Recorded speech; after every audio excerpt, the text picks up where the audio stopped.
everyone, welcome back to the channel. नोंथांमोन गासैखौबो आंनि चेनेलाव बरायबाय। आं दा दंफैयो रङिया स्टेशन। माने थाम्बनेलाव नुनानैथ' मिथिखाबाय जानांगौ आं बबेयाव थांथारदों। एक्चुअली ना जोङो दिल्ली थांगोन, टटेल 20 जन थांगोन आरोना। ओमफ्राय दा ट्रेना दङ 1:30आवहाय। ओमफ्राय जों दा स्टेशन सफैबाय। ओमफ्राय दा नोंथांमोन आं हानायमानिखौ देखायलांगोन। जोङो गाबोन मोनानि खैटासोआव सहैयो आरो ट्रेन सायाव मा मा खालामलाङो आं नोंथांमोन हानायमानिखौ देखायसिगोन। बिदिब्ला भिडिअखौ नायलांबाय थादो।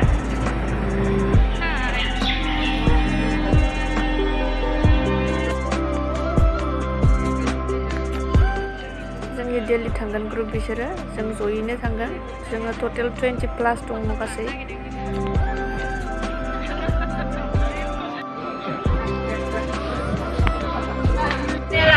गाखोबाय।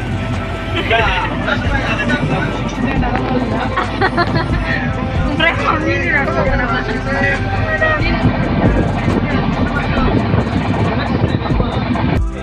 कुचबिहार मोनफैबाय। खर'फोरानो बोरैबा मोनलाजोब्बाय।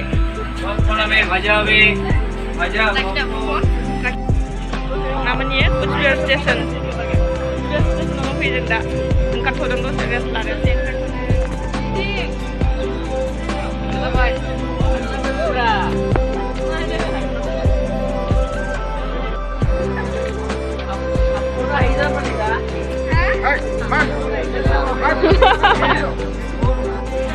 चाय पत्ती मसाला चना गए चना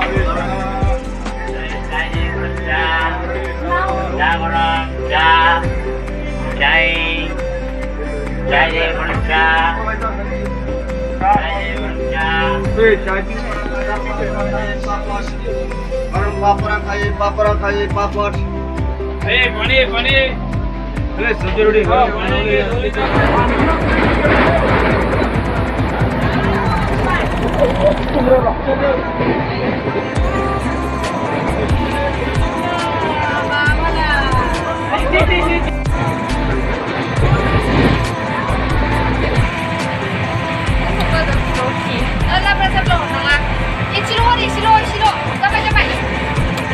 गोथाव जादों ओंखामथ' जानो जाबाय था रुटि ओंखामना रुटि ओमफ्राय आलु फ्राय।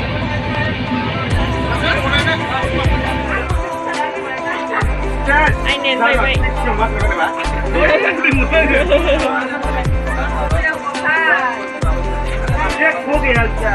आइनाया बायदों गोग्लैनानै, ओमफ्राय आं उन्दुनो सायाव गाखोबायमोन।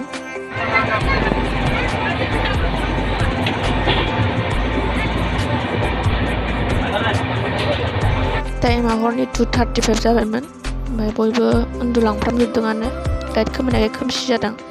सोरांबाय, सोरबा सोरबा सिखारबाय आरो बिदिनो सोरबा ब्रास खालामदों, सोरबा बाहेरायाव दंहैयो। बाक्सा जिल्लानि मोसाग्रा ग्रुपमोन बिसोरो।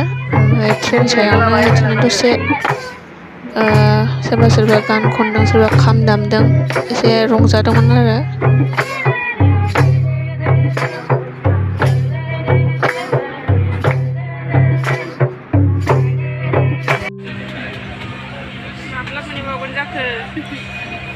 बाजोब्बाय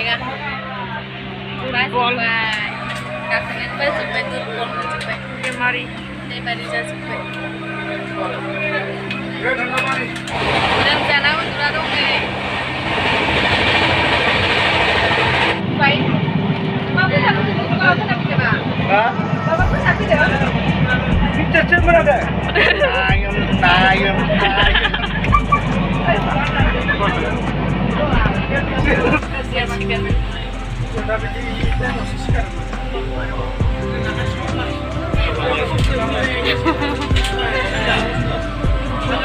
जोङो दा जाहैनोसै।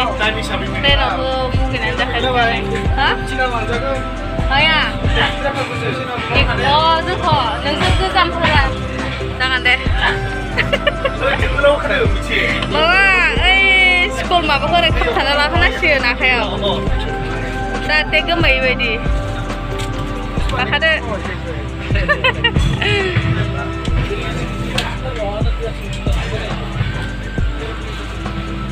ट्रेननिफ्राय ओंखारबाय दा जोङो बेनिफ्राय अट' लानानै हटेलसिम थांसिगोन।